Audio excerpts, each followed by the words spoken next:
अध्याय 1 में शुरू कर लिया। चलिए शुरू करते हैं अध्याय 1। अध्याय 1 का सबसे पहले नाम क्या है हम उस पर बात करते हैं। तो यहाँ पर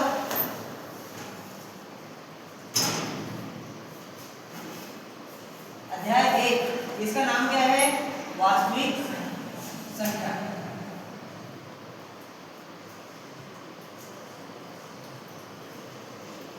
आ रही बात समझ में? अब इसमें अध्याय 1 में क्या लिखा हुआ है? वास्तविक संख्या। तो हमें वास्तविक संख्या में क्या क्या पढ़ना है? आप लोगों ने पिछली क्लासेस में पिछली कक्षाओं में पढ़ा होगा कि वास्तविक संख्याएं क्या होती है कि नहीं? उससे भी पहले हम इसका बिल्कुल बेसिक कंसेप्ट जो है हम उस पर बात करते हैं। संख्या क्या चीज होती है? तो संख्या की बात करें तो संख्या होती क्या है? तो हम यही बिल्कुल बेसिक से शुरुआत करते हैं। तो संख्या की बात करते हैं, कॉपी में लिखेंगे। संख्या मतलब यहाँ पर से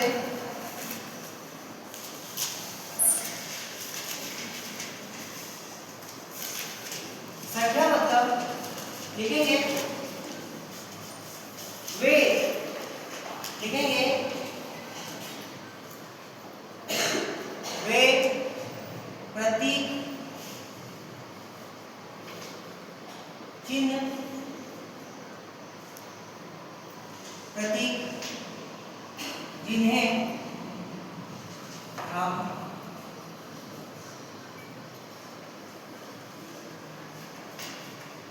गणना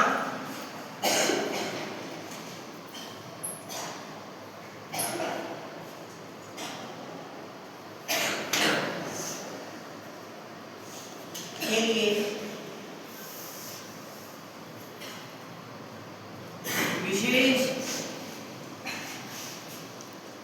रूप से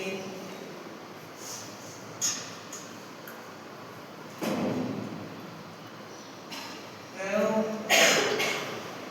में लाते हैं। इतनी बात समझ में आती है?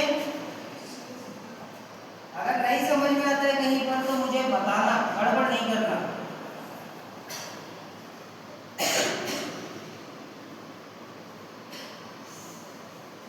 विशेष रूप से प्रयोग में लाते हैं।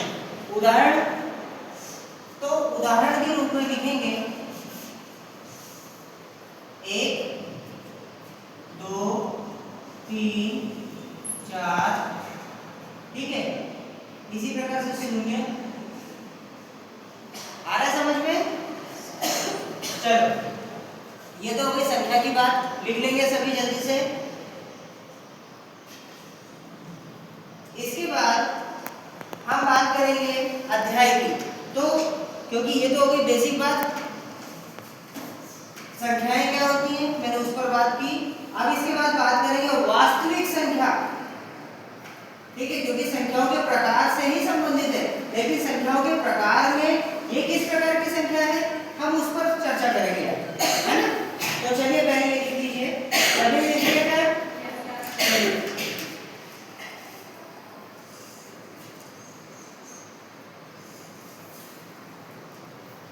चलिए यहाँ पर संख्याओं के प्रकार, तो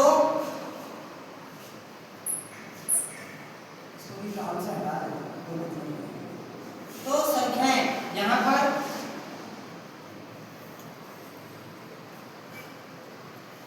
अब संख्याओं में भी इनके अलग अलग प्रकार हैं, तो हम उस पर चर्चा करेंगे।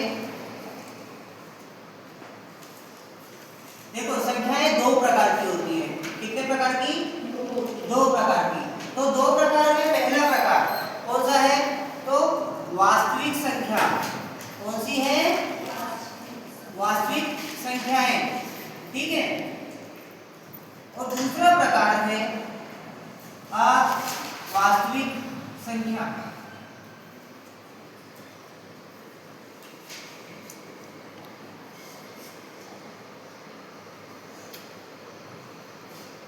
अवास्तविक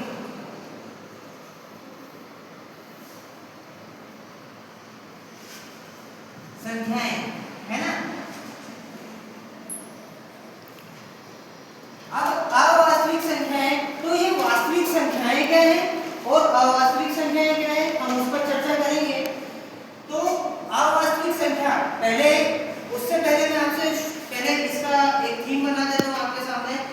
शॉर्टली आप कैसे इसे समझेंगे, तो हम बात करते हैं पहले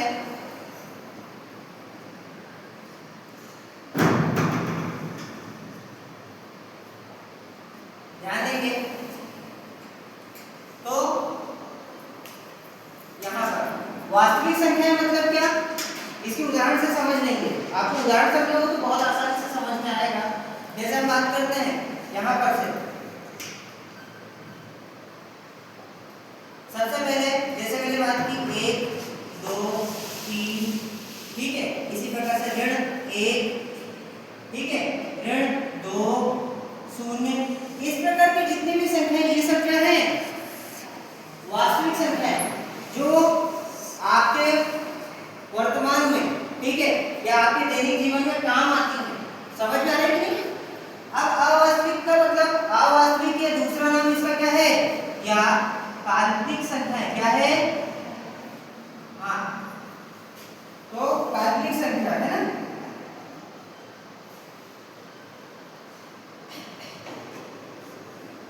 काल्पनिक संख्या है, तो इसकी बात करते हैं। काल्पनिक का मतलब क्या, जो कल्पना में है, जिसे केवल आपने सोचा है, लेकिन ये वास्तव में आपके दैनिक जीवन में काम में नहीं आती, ठीक है। तो हम इसके उदाहरण की बात करते हैं, ये इसके उदाहरण हो गए। अब हम इसके अवास्तविक संख्याओं के उदाहरण की बात करते हैं। तो इसके उदाहरण में क्या आ जाएगा, करनी में ऋण 1। आपने क्या इस प्रकार की संख्याएं देखी हैं? आप पहले से 8वीं तक आपने पढ़ा, तो क्या इस प्रकार की संख्याओं के बारे में आप जानते हैं? नहीं सुना ना? इसी प्रकार से एक और बात करते हैं, जैसे करनी में ऋण 5, क्या इस प्रकार की संख्या जानते हैं? नहीं जानते, तो इसका मतलब ये क्या है, ये अवास्तविक है, ये सिर्फ कल्पना में है, ये वास्तव में होती नहीं है, ठीक है। अब इसके बाद में हम बात करते हैं कहाँ, तो हम बात कर रहे थे यहाँ वास्तविक संख्याओं के प्रकार में, ठीक है। वास्तविक संख्याओं के पहले प्रकार की बात करते हैं, तो सबसे पहले क्या जाता है, तो यहाँ पर से प्राकृत संख्या, ठीक है। कौन सी? प्राकृत संख्या। मैं बिल्कुल बेसिक आपको बताऊं, ठीक है। आपको अगर नहीं समझ में आए तो आप वीडियो देखना रिपीट कर करके, ठीक है। थोड़ा सा आप रोक करके देखें, फिर थोड़ा सा पीछे चले जाएं, तो आपको आसानी से समझ में आएगा। यहाँ पर प्राकृत संख्या की बात करते हैं। प्राकृत में एक शब्द जुड़ा है, प्राकृत, ठीक है। प्राकृत मतलब जो प्राकृतिक, ठीक है, हम जिसे हम डेली रूटीन में काम में लेते हैं, तो क्या हो जाएगा, इसकी इंग्लिश टर्म्स की बात करते हैं, क्या होता है, नेचुरल नंबर। तो 1 2 3 4 5, इस प्रकार की जितनी भी संख्या है, ये सब क्या है, प्राकृत संख्या है। इन्हें किससे दर्शाते हैं, तो इन्हें कैपिटल N से दर्शाते हैं। समझ में आ रहा है? ये इसके उदाहरण हो गए। अब इसके बाद में दूसरा, अब इस ये तो संख्या हमने पढ़ी, लेकिन क्या पहले शून्य था? मैं आदिकाल की बात कर रहा हूँ, उस दौरान शून्य नहीं था। तो जैसे ही शून्य को शामिल किया गया, तो फिर आया पूर्ण संख्याओं का कंसेप्ट। कौन सा? पूर्ण संख्या या होल नंबर, इन्हें इंग्लिश में बोलेंगे पूर्ण संख्याएं। कौन सी? पूर्ण संख्याएं। इसके उदाहरण में अगर हम बात करें, अब यहाँ पर दो प्रकार के प्रश्न आएंगे, ठीक है। पूर्ण संख्याएं और प्राकृत संख्याओं में अंतर क्या है, तो जब यही संख्या है, ठीक है, प्राकृत संख्या भी इसी में आएगी, पूर्ण संख्या सिर्फ इसमें शून्य अतिरिक्त होगा। 0 1 2 3 4 5, इस प्रकार की जितनी भी संख्याएं हैं, सभी किसमें आएंगी, तो पूर्ण संख्याओं में। आ रही बात समझ में? इसी प्रकार से हम बात करते हैं पूर्णांक संख्याओं की, ठीक है। तो पूर्णांक संख्याएं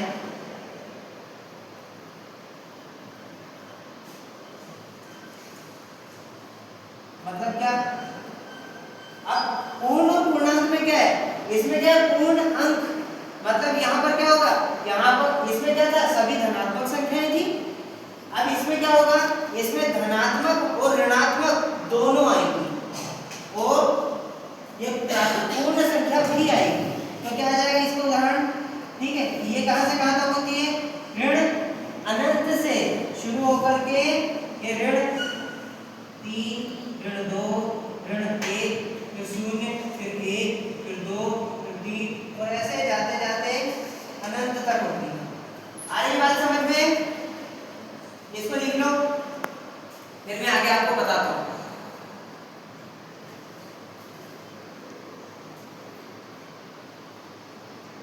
ये तो लिख लिया नहीं इधर का?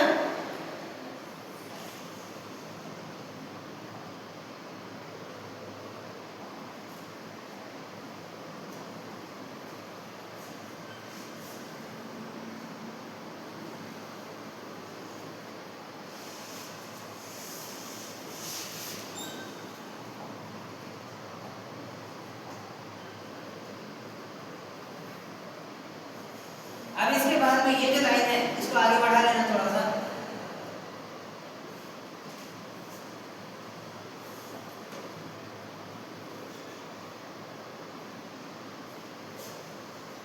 आ रहा है समझ में सभी को?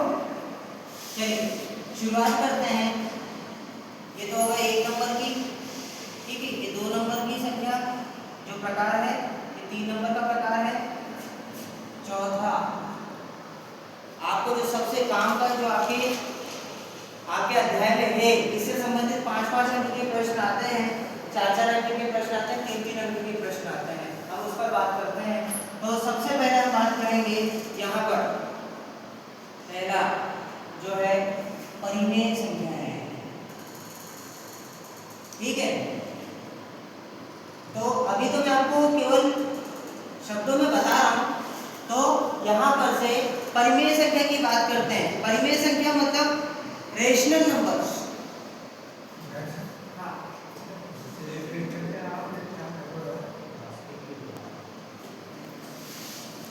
परिमेय संख्या मतलब कि वे संख्याएं जिन्हें हम p बटे q के रूप में लिख सकते हैं। इसकी परिभाषा थोड़ी सी लिख लेना, ठीक है। वे संख्याएं जिन्हें हम, यहाँ पर गौर करना,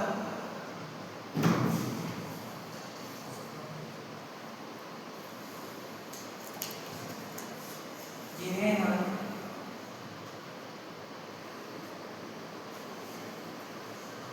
p बटे q के रूप में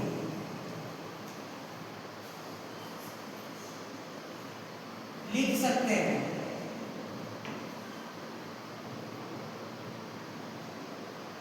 अब यहाँ थोड़ा सा आपको मैं अलग बताऊँ, ध्यान देना। यहाँ पर कैसा अलग कि भाई p बटा q, क्योंकि आप कभी 9वीं में एकदम 9वीं से 10वीं में आए हैं, ठीक है, और आपने 9वीं में भी कंसेप्ट पढ़ा, लेकिन इसमें अंतर क्या है, ठीक है, इनमें और इनमें। अगर हम बात करते हैं परिमेय संख्याओं की, तो ये सारी जितनी भी संख्याएं वे सभी परिमेय संख्याएं होती हैं, ये पहले ही आपको बता देता हूँ। लेकिन इसमें अंतर क्या है, कैसे पहचानेंगे कि परिमेय संख्या है कि नहीं? तो इसको समझने के लिए आप जैसे हम बात करते हैं शून्य भी एक परिमेय संख्या। कैसे परिमेय संख्या? कि इसके बटे में क्या है, कुछ दिख रहा है क्या? नहीं है, ठीक है। इसके गड्ढे में कुछ नहीं है, लेकिन इसके बटे में भी है कुछ। वो क्या है? वो है 1। वो दिखता नहीं है यहाँ पर, आप अलग से नहीं भी लिखेंगे तो भी यहाँ पर ये इसके बटे में 1 होगा, ठीक है। इसी प्रकार से हम बात करते हैं 2/3। यहाँ तो बटे में आपको दिख रहा है p बराबर क्या है, यहाँ पर 2 और q बराबर क्या है 3। क्लियर है? ये बात समझ में आती है? यहाँ पर 0 है। इसी प्रकार से हम बात करते हैं 1/2 की। ये सब क्या है? परिमेय संख्या है। बात आ रही है समझ में? इसी प्रकार से हम बात करते हैं अपरिमेय संख्या। किसकी? अपरिमेय संख्या की। आप अभी जो है इसे थोड़ा सा शॉर्टली समझेंगे तो मैं आपको ये इधर का रख कर दूं।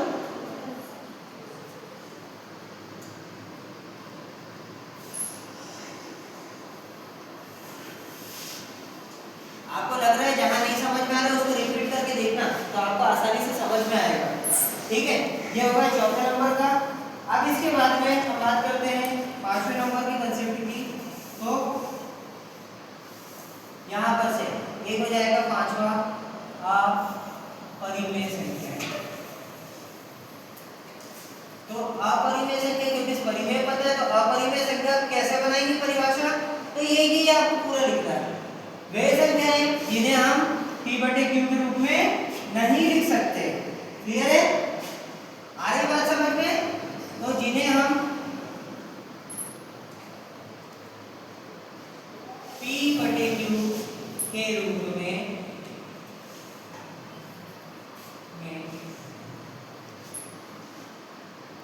नहीं लिख सकते। अब इसका भी आपको उदाहरण बताना चाहिए। क्लियर है कि नहीं? सकते हैं, ठीक है। तो उदाहरण, इसका उदाहरण क्या हो जाएगा? सीधा सीधा ध्यान रखना, यहाँ पर एक कंसेप्ट है। क्या कंसेप्ट है? तो करनी वाली जितनी भी संख्या है, जैसे हमने बोला करनी 2, ये क्या है? एक अपरिमेय संख्या है। ये क्या है? एक अपरिमेय संख्या। इसी प्रकार से करनी 3, ये भी क्या है? अपरिमेय संख्या। इसी प्रकार से करनी 5 एक अपरिमेय संख्या। यहाँ पर बिल्कुल ध्यान से समझना जो मैं आपको बताना चाह रहा हूँ। यहाँ पर क्यों मैंने ये लिखवाई? क्योंकि ये 2, 3 और 5 ये सब क्या है? अरे भाज्य और अभाज्य सुना है कि नहीं? एक कंसेप्ट है भाज्य। यहाँ पर 2 क्या है? एक अभाज्य संख्या। अभाज्य संख्या का मतलब क्या? किसी भी प्रकारों में बहुत सारे प्रकार हैं, ठीक है। तो मैं आपको शॉर्टली बता रहा हूँ, ठीक है। ये आपके लिए इम्पोर्टेंट है भी और नहीं भी, लेकिन ये विशेष है, ठीक है। भाज्य और अभाज्य संख्या को भी आपको समझना पड़ेगा। क्यों समझना है? क्योंकि ये अध्याय में है, ठीक है। उसी से आपको कंसेप्ट समझ में आएगा। अब यहाँ पर से मैं आपको आगे बताता हूँ, थोड़ा सा ध्यान देना। एक नोट में लिख लेना, ये प्रकार तो आप लिख ही रहे हैं, लेकिन एक नोट में अलग से लिख करके रखना। क्या लिखेंगे? यहाँ पर इंपॉर्टेंट है ये, प्रत्येक अभाज्य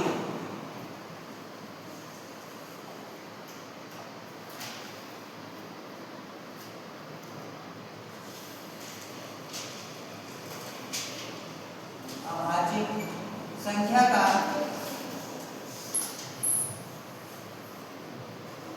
वर्गमूल,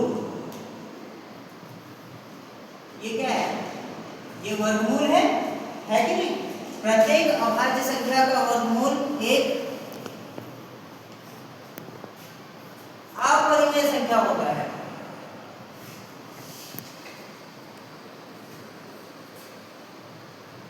आप कोई सी भी संख्या ले लो जो अभाज्य है, उसका वर्गमूल हमेशा अपरिमेय संख्या होगा।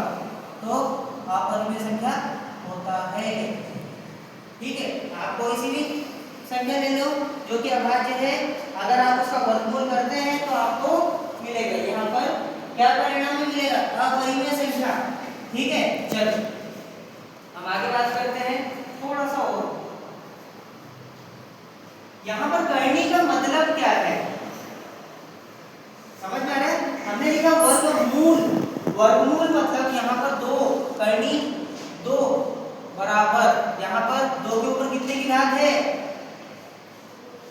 ये करनी है। यहाँ पर ना तो 2 दिख रहा है, ना 3 दिख रहा है, ना 4 दिख रहा है। आप लोगों ने 5वीं, 6वीं, 7वीं, 8वीं में आपने एक कंसेप्ट पढ़ा था। यहाँ पर लिखा रहता था कुछ इस प्रकार से 2 और फिर यहाँ पर लिखा रहता 3।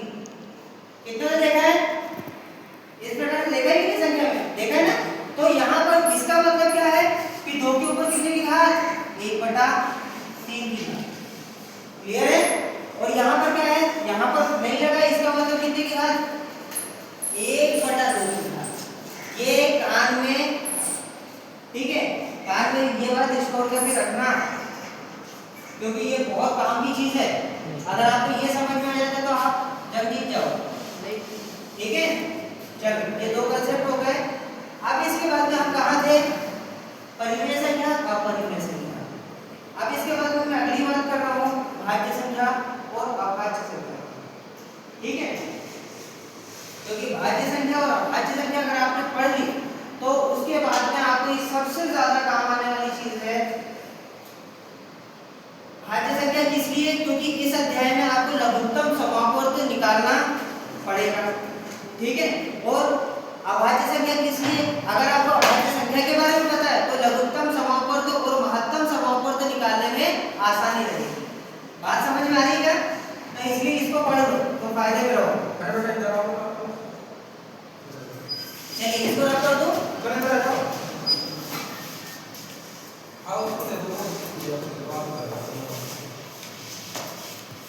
चलिए यहाँ पर से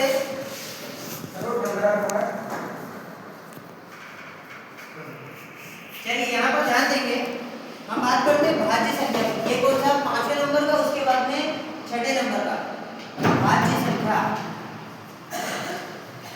ठीक है। जो जो काम का मैं उसकी परिभाषा अभी तुरंत लिखा रहा हूँ, ठीक है। और जो काम का नहीं उसका बस ओरली आपको मौखिक रूप से बता रहा हूँ, है ना।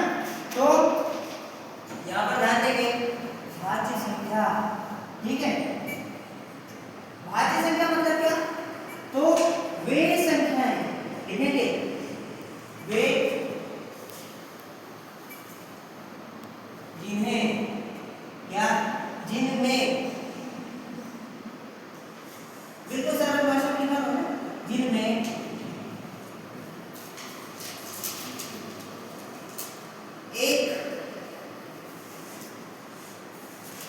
एक और स्वयं स्वयं मतलब वो खुद, है ना, स्वयं के अलावा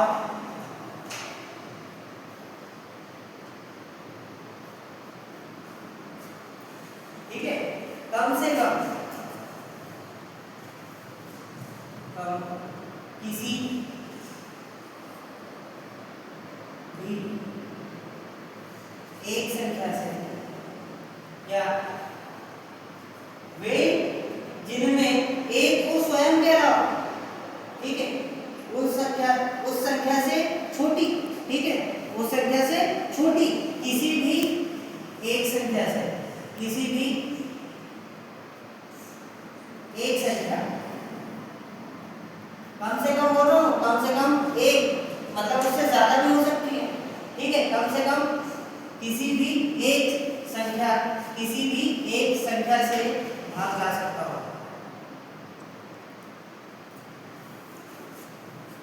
जा सकता हो। क्लियर?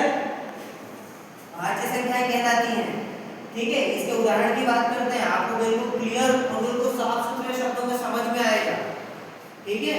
बिल्कुल देखो, जैसे हम बात करते हैं 6, ये क्या है?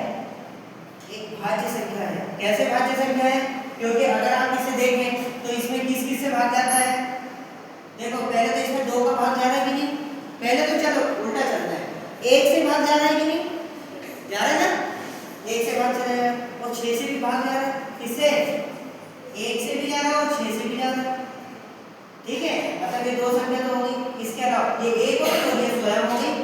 इसके अलावा हम बात करते हैं तो 2 से भी भाग जाता है कि इसमें, मतलब कम से कम 1 होगी कि नहीं? 2 से भी भाग जा रहा है और फिर 3 से भी भाग जा रहा है, तो मतलब कितनी संख्या से हो गया? मतलब ये 1 से ज्यादा होगी कि नहीं? तो 4 संख्याओं से इसमें भाग जा रहा है, इसलिए ये क्या है? ये भाज्य संख्या है। क्लियर है? आपको कारण समझ में आ रहा है? अब इसके बाद में इसीलिए 6 एक भाज्य संख्या, इसी प्रकार से दूसरा हम बात करते हैं तो क्या हो जाएगा? 6 हो गई। इसके अलावा 12, 8, 4, ये सब क्या है? भाज्य संख्याओं के उदाहरण है। आ रही बात समझ में? इसी प्रकार से हम आगे जाते हैं थोड़ा सा, क्योंकि आपको लग रहा होगा कि ये काम के नहीं है, लेकिन ये बहुत काम आएंगे आपको। मैं इसी पर बात करूंगा अभी यहाँ पर से, क्योंकि ये भाज्य संख्या है, ठीक है। इसके बाद हम बात करते हैं अभाज्य संख्या की। अगली क्या है? अभाज्य संख्या।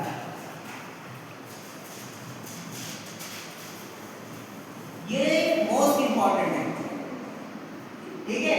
ये मोस्ट इंपॉर्टेंट है, इसे हम बोलते हैं इंग्लिश में प्राइम नंबर। क्या बोलते हैं? Prime number. अब इसकी बात करते हैं तो वे संख्याएं, ठीक है, इसी का वे जिसमें एक और स्वयं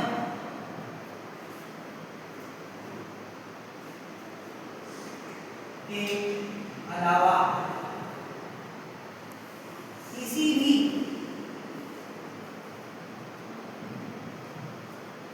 अन्य संख्या से भाग नहीं जाता। ठीक, अभाज्य संख्या कहलाती है।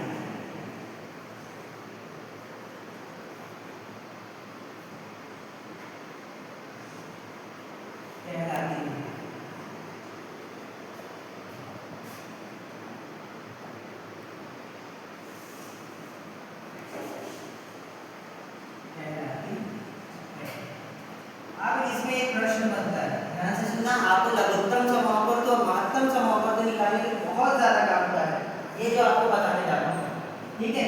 तो इसका उदाहरण पहले लिखो, ठीक है। सबसे पहले क्या बात करते हैं, 2, फिर उसके बाद 3, फिर 4 हो सकती है क्या? नहीं हो सकती। क्यों? यहाँ पर क्या है, 2 क्यों है? एक अभाज्य संख्या, क्योंकि इसमें क्या है, 1 और स्वयं 2 के अलावा किसी से भाग जा रहा है क्या? 2 की बात करते हैं। इसमें किससे? इसमें 1 से भाग जाएगा, है कि नहीं, और 2 से भाग जाएगा। बाकी इसके अलावा किसी से भाग जा रहा है क्या? इसलिए ये क्या है, एक अभाज्य संख्या है, ठीक है। ये आपको इधर नहीं उधर भी काम देगा। कॉम्पिटिटिव एग्जाम जिसे हम बोलते हैं, आप लोग को सभी को नौकरी अगर करनी है, ठीक है, मैं मानता हूँ आप लोगों को नौकरी सभी को नहीं मिल सकती, लेकिन जिसको नौकरी में जाना है उसके लिए बहुत ज्यादा काम के कंसेप्ट है, इसलिए इसको ध्यान से देखना और सुनना। चलिए देखिए,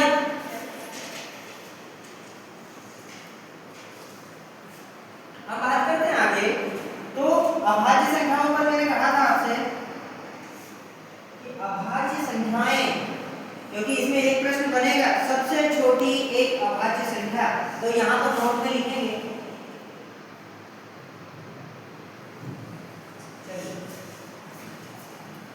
तो पहला क्या है, सबसे छोटी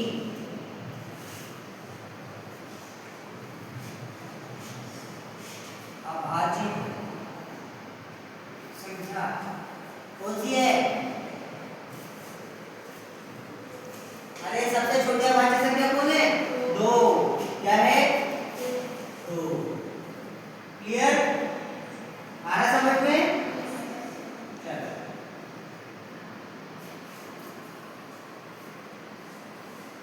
बात समझ में आती है? ये इंपॉर्टेंट है। आगे बात करते हैं अभाज्य संख्याएं। जब आपको लघुत्तम समापवर्त निकालना हो और महत्तम समापवर्त जब निकालना हो, उस समय पर आपको काम देगा क्या, अभाज्य संख्याओं को क्रम, ठीक है। तो अध्याय 1 में ही ये सबसे ज्यादा काम का है कंसेप्ट, ठीक है। अभी थोड़ा सा लगेगा क्योंकि आपकी पहली क्लास है, लेकिन इसके बाद में आपको सरल लगने लगेगा। ये पूरा अध्याय सरल लगेगा क्योंकि पूरा निचोड़ करके मैं बता रहा हूँ, ठीक है। चलिए शुरू करते हैं। तो संख्या 1 से 50 तक अभाज्य संख्याएं, मैं आपके सामने शॉर्ट में लिख रहा हूँ, इसको आप ध्यान से लिखें क्योंकि ये प्रश्न बहुत काम का है। अभी मैं आपको अगली क्लास में बताऊंगा कि लघुत्तम समापवर्त कैसे निकालते हैं, बिल्कुल शॉर्ट में इसकी मदद से, ठीक है। अब यहाँ पर देखो क्या है, सबसे छोटी अभाज्य संख्या तो 2, क्योंकि 2 में 1 और 2 के अलावा किसी से भाग नहीं जाता, है कि नहीं। इसी प्रकार से 3 है क्या, क्योंकि 3 में भी 1 और 3 के अलावा किसी से भाग नहीं जाता। इसी प्रकार से 5 की बात करते हैं, 4 में किससे भाग जाता है, 4 से भी भाग जाता है, 1 से भी भाग जाता है, और 4 से भी भाग, और 2 भाग जाता है इसलिए ये नहीं होगी। ठीक है, तो चलो हम यहाँ पर बात करते हैं। यहाँ पर इसके बाद में 6 हो सकती है क्या? 6 की बात करते हैं तो 6 में किस किस से भाग जाता है? 2 से भी भाग जाता है, 3 से भी भाग जाता है, 1 से भी भाग जाता है और 6 से भी भाग जाता है, इसलिए ये नहीं होगी। 7 पर आते हैं। 7 में यहाँ पर 1 से भी भाग जाता है और 7 से भी भाग जाता है, इसलिए ये क्या है? एक अभाज्य संख्या है। बात समझ में आ रही? 8 की बात करते हैं तो यहाँ पर से जहाँ नहीं समझ में आए इसको रिपीट करके देखना। तो आपको 8 की बात करते हैं। 8 में किस किस से भाग जाते हैं? 2 से भी भाग जाते हैं और 4 से भी भाग जाता है।